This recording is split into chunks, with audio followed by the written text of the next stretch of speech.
नमस्कार, स्वागत है आप सभी का हमारी आज की खास पेशकश में। आपके साथ मैं हूं पूजा कविया गोमा। 5 राज्यों में अगले साल विधानसभा चुनाव होने हैं, लेकिन कांग्रेस में कलह थमने का नाम नहीं ले रही। पंजाब, गोवा, मणिपुर में असंतुष्टों की वजह से पार्टी की हालत खस्ता है और अब उत्तराखंड में भी बागी सुर सुनाई देने लगे हैं।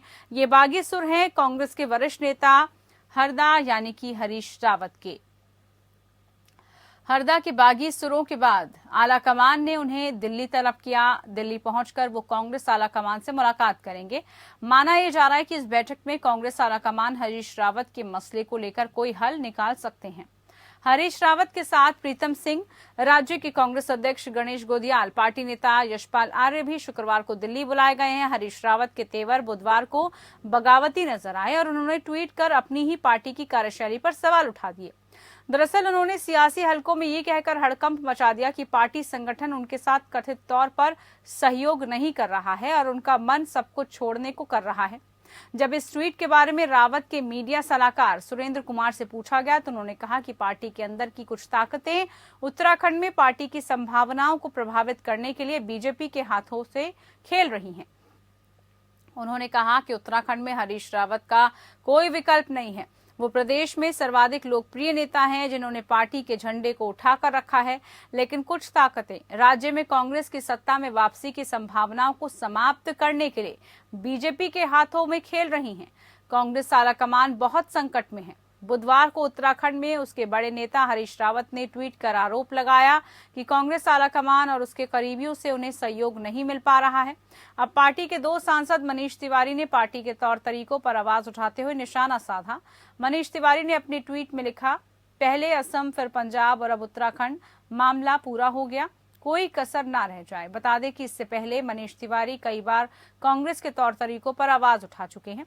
बीते दिनों लॉन्च हुई अपनी किताब में भी मनीष तिवारी ने लिखा था कि साल 2008 में जब मुंबई पर आतंकी हमला हुआ तो केंद्र में तब कांग्रेस के नेतृत्व वाली यूपीए सरकार ने हमला कराने वाले पाकिस्तान को करारा जवाब नहीं दिया था।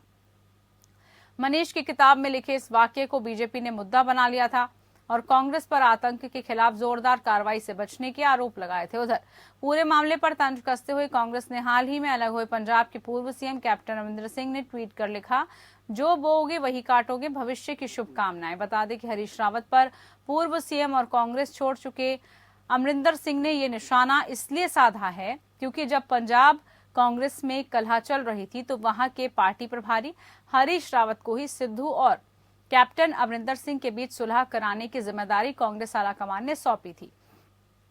हालांकि हरीश रावत इसमें असफल ही रहे थे, जिसके बाद कांग्रेस आलाकमान से सहमति नहीं बनने पर कैप्टन अमरिंदर सिंह ने पहले सीएम पद छोड़ दिया और फिर खुद को कांग्रेस से अलग कर लिया। अब वो खुद की नई राजनीतिक पार्टी बनाकर पंजाब चुनाव में बीजेपी संग मिलकर चुनावी ताल ठोक रहे हैं। तो देखा आपने ये क्यों सवाल उठने लगे हैं कि बागी सुर अपना रहे हैं। एक के बाद एक राज्य ऐसे अब सामने आ रहे हैं जिन राज्यों को लेकर एक बार फिर से कांग्रेस के लिए संकट की घड़ी आन पड़ी है। अब तक लग रहा था कि उत्तराखंड में सब कुछ बढ़िया चल रहा है, लेकिन एक बार फिर से उत्तराखंड की सियासत में भी भूचाल आ गया है। ट्वीट के माध्यम से जब से ट्वीट किया गया है उसके बाद से लगातार जो है अब सवालों के घेरे में कांग्रेस और कांग्रेस के आलाकमान आने लगे हैं। इसी को लेकर आज हम चर्चा करेंगे। चर्चा में खास मेहमान हमारे साथ शाहबाज शामस जी जुड़ चुके हैं, बीजेपी उत्तराखंड स्पोक्स पर्सन। बहुत स्वागत है आपका कार्यक्रम में हमारे साथ। मथुरा जोशी जी भी कांग्रेस की तरफ से जुड़ चुके हैं। बहुत स्वागत है आपका सर कार्यक्रम में। सबसे पहला सवाल आप ही से जानना चाहेंगे, जो कुछ भी इस वक्त हालात चल रहे हैं, क्या आपको लगता है मथुरा जी, कांग्रेस में आखिरकार इस तरीके के क्यों फिर से जो हालात पैदा हो गए हैं? अभी तक तो मोर्चा संभाले हुए थे हरीश रावत और मोर्चा संभालने के साथ साथ सब कुछ ठीक चल रहा था, वो ऐसी एक तस्वीर निकलकर सामने आ रही थी, फिर एकाएक ऐसा क्या हुआ कि इतना बड़ा ट्वीट उन्होंने कर दिया?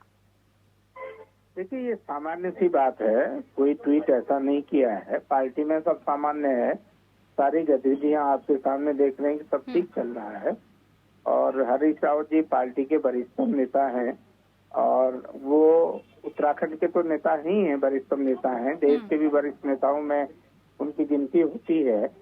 जो चीज उन्होंने कही है, पार्टी उस पर विचार करेगी निश्चित रूप से करेगी, क्योंकि परिश्रम व्यक्ति हैं और सयाने के नाते भी वो कुछ कह सकते हैं। हमको उनका नहीं, अधिकार है कहने का। अधिकार है मथुरा जी, बिल्कुल सही बात है, हर किसी को अधिकार है और स्वतंत्रता के साथ आप अपनी बात रख भी सकते हैं। लेकिन चुनावों से ठीक पहले अब ये सब जो गतिरोध है, देखिए वो एक वरिष्ठ नेता हैं, महत्वपूर्ण जिम्मेदारियां उनको दी गई हैं हमेशा से ही, और अगर इस समय इस मौके पर अगर वो ये बात रखते हैं तो सवाल तो उठेंगे ही, और इस सवाल के साथ ही फिर जो सरकार है या फिर जो अन्य पार्टियां हैं वो इसका फायदा उठाएंगी। चुनावों से ऐन वक्त पहले इस तरीके के हालात क्यों? नहीं, बात ठीक है आपकी, चुनाव से पहले बातें उठी हैं और चुनाव से पहले बात उठेगी तो उसका कुछ न कुछ प्रभाव भी जाएगा और निश्चित रूप से जा रहा है प्रभाव भी। लेकिन जहाँ तक सवाल है इस बात का कि उन्होंने, अगर मैंने कहा ना कि अगर उन्होंने कोई बात उठाई है तो पार्टी स्तर पर उसमें चर्चा भी होती है, उसपे बात भी होती है, जब वार्तालाप होगा तो उसका समाधान भी लेकिन निकलेगा। यहाँ पर आरोप बीजेपी पर लग रहा है कि कुछ एक ऐसे हैं अंदर खेमे में लोग जो बीजेपी के हाथों में खेल रहे हैं। इसी पर प्रतिक्रिया ले लेते हैं। शाहबाज शम्स जी, आखिरकार बीजेपी पर इस तरीके के गंभीर आरोप कि बीजेपी पर पहले भी लगाए हैं कांग्रेस ने कि हर तरह से कोशिश रहती है कि कैसे जो है जोड़ तोड़ की राजनीति वो करती रहे। अब कई ऐसे जो कांग्रेस के बड़े लीडर हैं वो कहा जा रहा है कि संपर्क में है बीजेपी की और इसीलिए खलबली कांग्रेस में मच गई इसको लेकर। बात निकलेगी तो फिर दूर तलक जाएगी। लोग बेवजह परेशानी का सबब पूछेंगे और ये भी पूछेंगे कि हरदा आप इतने परेशान क्यों, और खाली हरदा परेशान है ये दिक्कत नहीं है, G23 परेशान है। और लगातार वो लोग जो कहीं कल तक एक दूसरे के ऊपर सवाल उठा रहे थे वो आज कांग्रेस पार्टी के राष्ट्रीय नेतृत्व पर सवाल उठा रहे। और मुझे ऐसा लगता है कि आज अपने आप को नेतृत्वहीन समझ रहे हैं कांग्रेस के वरिष्ठ नेताजन, और उन लोगों को लगता है कि राहुल गांधी की एक मोनोपॉली है, गांधी परिवार की एक मोनोपॉली है, वो जो चाहते हैं वो करते हैं। और कुछ दिन पहले लगातार कुछ दिनों से हरीश रावत जी के ट्वीट आप उठा के देखेंगे, वो एक संकेत दे रहे हैं कि क्षेत्रीय ताकतों को मजबूत होना चाहिए। तो क्षेत्रीय ताकत का मतलब कहीं ऐसा तो नहीं है कैप्टन अमरिंदर सिंह की तरह हरीश रावत जी भी एक नई कांग्रेस हरदा बनाने जा रहे हैं। इतना तो यहाँ समझ में आ गया। शादाब जी इक्वल टू हरीश रावत, ये एक बड़ा जो है आपने बात कही है। लेकिन यहाँ पर अब जब बीजेपी पर इस तरीके के एलिगेशन लग रहे हैं और वो खुद कह रहे हैं, और इसीलिए वो दिल्ली भी बुलाए गए हैं आज, की कौन से ऐसे लोग हैं जिनकी कोशिश लगातार ये रही है, और अगर जब बीजेपी पर इस तरीके के आरोप लग रहे हैं कि आप पार्टी को तोड़ने की कोशिश में हैं, चुनावों का वक्त है, राजनीतिक मुद्दों पर लड़िए, जहां पर जनता के मुद्दे हैं उन पर लड़ाई लड़िए, जो विकास के मुद्दे हैं उन पर लड़ाई लड़िए। आपको नहीं लगता शम्स जी कि इस तरीके के मुद्दों पर लड़ना बेहतर है, बजाय के कुछ ऐसे एजेंडे उठाए जाएं जो कि पार्टी को भी खराब करें, या फिर कुछ ऐसे नेताओं को अपने साथ जोड़ा जाए? देखिए, दिक्कत इस बात की है जो अपने परिवार को नहीं लेके चल पा रहे। वो अब ये तो कह नहीं सकते कि हमारे राष्ट्रीय नेता नाकारे हैं, निकम्मे हैं, उनके बस का नहीं रहा है कुछ। दबी जबान में बोल रहे हैं कांग्रेस के नेता, G23 के नेता बोल रहे हैं कि राष्ट्रीय नेतृत्व तो बदलो, उसके बस का नहीं है। लेकिन मुझे लगता है कि कोई भी निर्णय सख्त हो या पोलाइट, फेवर में हो या अगेंस्ट, लेकिन निर्णय लेने की क्षमता तो हो। वहां तो राहुल गांधी जी में निर्णय लेने की क्षमता ही नहीं है। और मुझे लगता है इसलिए हम कह रहे हैं कि आज अपने खिसियाई बिल्ली की तरह कांग्रेस खंबा नोच रही है, हमारे ऊपर आरोप लगा रही है। घर आपसे नहीं संभल रहा, आपका इल्जाम हमारे पे। कल आपके बागी आपसे टूट के कांग्रेस में आए थे, इल्जाम हम पे। आज हरीश रावत टूट के किससे जा रहे हैं, किस पे इल्जाम लगा रहे हैं? हमने क्या किया हरीश रावत जी को? हम तो लगातार हरीश रावत जी के ऊपर हमला कर रहे हैं। तो आज हरीश रावत जी अगर जाते वक्त ये कहें बीजेपी कर रही है तो मुझे लग रहा है अपने आप में ताज्जुब है। कल तक आप जो आपने किया, ठीक है शादाब जी, बोला कि जो आपने पंजाब में किया वो आपको उत्तराखंड में झेलना पड़ेगा। और हम ये कह रहे हैं कि कांग्रेस के अंदर, ठीक है, आपके पास लौटूंगी। बात आज बागी बने नेताओं की हम कर रहे हैं। आखिरकार उत्तराखंड कांग्रेस में क्यों इस तरीके के हालात उत्पन्न हुए हैं, इसी को लेकर चर्चा कर रहे हैं। खास मेहमान हमारे साथ जुड़े हुए हैं मथुरा जोशी जी। अब जैसे आपने कहा है कि अभी आपने जैसे कहा कि स्थितियों को संभालने की कोशिश की जा रही है और इसके लिए दिल्ली में भी आज बुलाया गया है। दिल्ली में आपको लग रहा है कि बातचीत के बाद कुछ समाधान निकल पाएगा, और आगामी जो अब क्योंकि चुनावों के लिए काफी कम वक्त रह गया है तो उसको देखते हुए सब कुछ ठीक करने की, डैमेज कंट्रोल करने की कोशिश की जाएगी? मथुरा जी, आवाज मिल रही है आपको?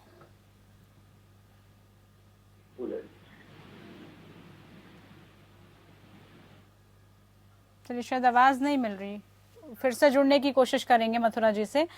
आप ही से शादाब जी सवाल, आपने जैसे कहा कि जो कुछ कांग्रेस में हुआ पंजाब में, उसके बाद उत्तराखंड में भी वही हालात बन रहे हैं, और उत्तराखंड में वही हालात अगर बनते हैं तो सीधे तौर पर फायदा बीजेपी को। लेकिन इसके लिए जो बार बार सवाल उठ रहे हैं और जो बीजेपी पर कहा जा रहा है कि आप तोड़ने की कोशिश कर रहे हैं और तोड़कर आप चाह रहे हैं कि वो जो नेता हैं वो बीजेपी में आए, लेकिन आपको लगता है कि जनता अब इस तरह की हो गई है कि अगर आप जोड़ तोड़ की राजनीति करते हैं तो जनता उसको समझ नहीं पाएगी?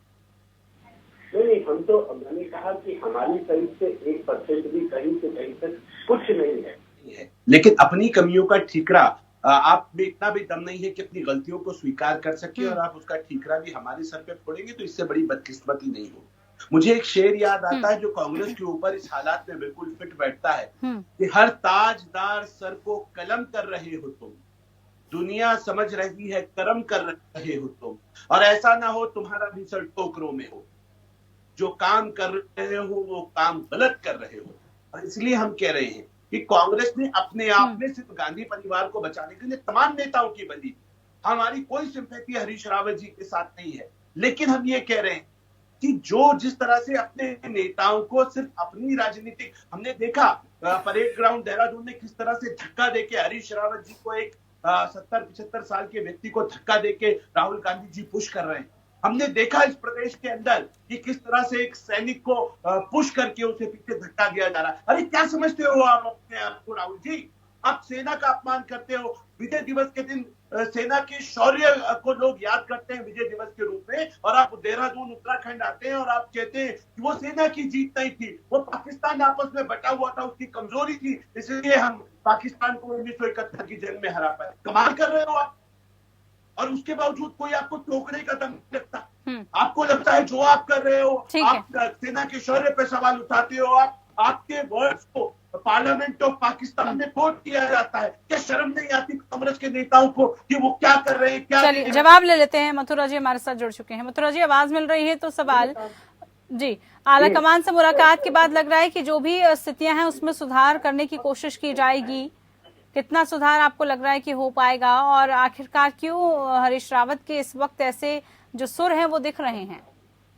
वही, हरीश रावत जी के सुर खराब नहीं दिख रहे हैं, सब ठीक ठाक चल रहा है। और कल इस संबंध में बैठक भी बुलाई गई है। ठीक है, मैंने कहा ना, हरीश रावत जी वरिष्ठतम व्यक्ति हैं। बिल्कुल, पक्ष विपक्ष को लगाकर उत्तराखंड के सबसे वरिष्ठतम राजनेताओं में से हरीश रावत जी एक है। इसीलिए तो सवाल उठ रहे हैं ना सर, जब वरिष्ठ नेता ही अगर इस तरीके के ट्वीट या अगर इस तरीके की बात कहेंगे कि कुछ भी ठीक नहीं चल रहा है, वो चाहते हैं कि सब कुछ छोड़ दें। सब कुछ छोड़ने का मतलब फिर क्या हुआ? घर के सयाने को ये सब कुछ कहने का अधिकार भी तो है।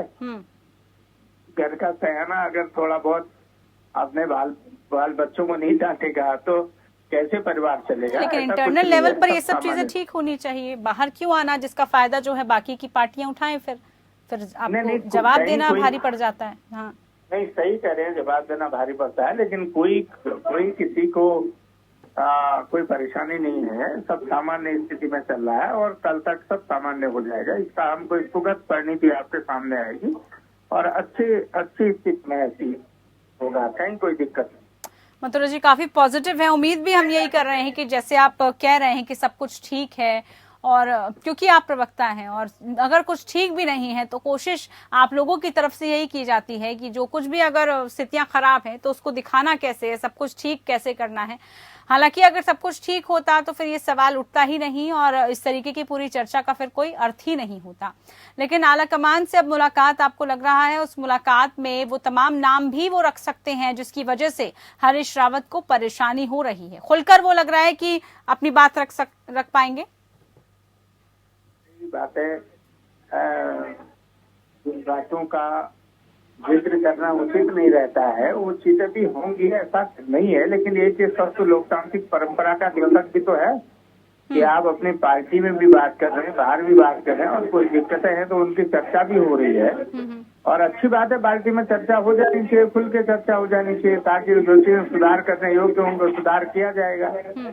लेकिन जहाँ तक आज के इस प्रश्न का सवाल है, मैं बार बार इस बात में कह रहा हूँ कि पार्टी में कहीं कोई संकट नहीं है, कहीं कोई बात नहीं है। जो हरीश रावत जी ने कहा है उस बात में निश्चित रूप से पार्टी गंभीरता से विचार करेगी और उसका समाधान भी निकालेगी। आखिरी सवाल मथुरा जी, जल्दी से उसका जवाब चाहूंगी। अगर सब कुछ ठीक है तो फिर बीजेपी पर क्यों आरोप? अगर आप ही के नेता इधर से उधर जाने की कोशिश कर रहे हैं तो फिर बीजेपी के हाथों में खेल रही है। ये इस तरीके की बातें फिर क्यों निकल कर सामने आ रही है? पार्टी सत्ता के नजदीक आ रही है, पार्टी की लोकप्रियता बढ़ रही है, उसमें बीजेपी ने भी तो कुछ न कुछ खेल करना है ना।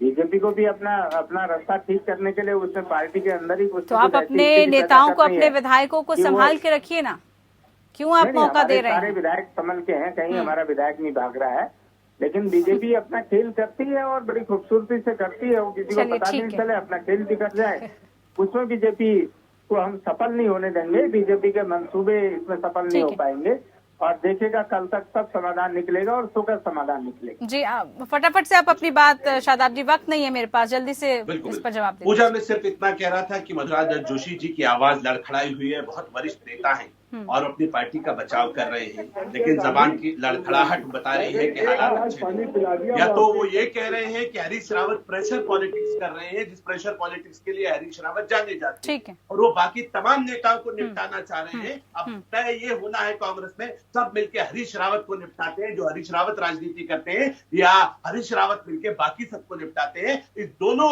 सूरत हाल में कांग्रेस का निपटना तय है, ये स्पष्ट। और इस बार युवा मुख्यमंत्री के नेतृत्व में 60 पार भारतीय जनता पार्टी पूरी तरह से आश्वस्त है। ठीक है शादाब शम्स जी, ठीक है, वो साफ जाहिर हो गया, जनता देख रही है, ये अपने लिए लड़ रहे हैं, इन्हें जनता से कोई लेना नहीं। चलिए वो आने वाले वक्त में पता चलेगा, जनता के मुद्दों को जनता के हितैषी कौन बताएगा। बहरहाल बहुत शुक्रिया आप दोनों खास मेहमानों का, आप हमारे साथ जुड़े। तो बागी तेवर अख्तियार तो कर लिए गए हैं, लेकिन अब डैमेज कंट्रोल कैसे किया जाएगा, आलाकमान की तरफ से क्या कुछ गाइडलाइंस दी जाती हैं, ये देखना होगा। फिलहाल के लिए इतना ही, नमस्कार।